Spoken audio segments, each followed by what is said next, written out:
পরকীয়া প্রেমের অভিযোগ ভাঙছে চিত্রনায়ক নীরব হোসেনের সংসার। গতকাল ভোররাতে পরপর দুটি স্ট্যাটাস এ অশান্তির খবর প্রকাশ্যে আনেন তারই স্ত্রী কাশফিয়া তাহের চৌধুরী রিধি। তাতেই এই জল্পনা রটে।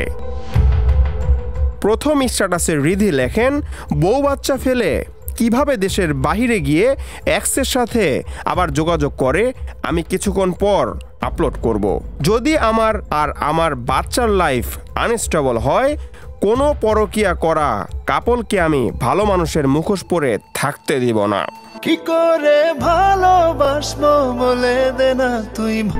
দ্বিতীয় দীর্ঘ পোস্টে রিধি লেখেন, নীরব হোসেন আপনাকে অজস্র ধন্যবাদ আমার মতো মুটিয়ে যাওয়া কদারকার স্ত্রীকে দীর্ঘ সময় সহ্য করার জন্য।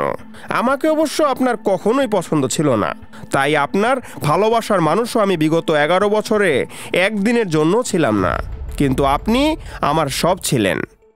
দাঁতে দাঁত চেপে অনেক সুন্দরী নারীদের হারানোর কষ্ট নিজের বুকে চেপে দয়া দাক্ষিণ্য করে আমার সাথে থাকার জন্য, অ্যাডজাস্ট করে আপ্রাণ চেষ্টা করার জন্য আপনাকে আবারও ধন্যবাদ।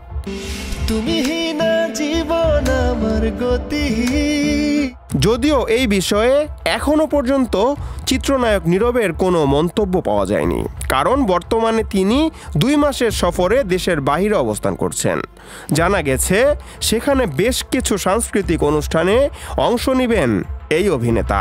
কি করে ভালোবাসবো বলে দে না। প্রসঙ্গত, ভালোবেসে 2014 সালে 26 ডিসেম্বর নর্থ সাউথ বিশ্ববিদ্যালয়ের স্থাপত্যবিদ্যা বিভাগের প্রথম বর্ষের ছাত্রী কাশফিয়া তাহের চৌধুরী রিধিকে বিয়ে করেছিলেন মডেল অভিনেতা Nirob. Asiful Hossain Arnob, news 21 news desk.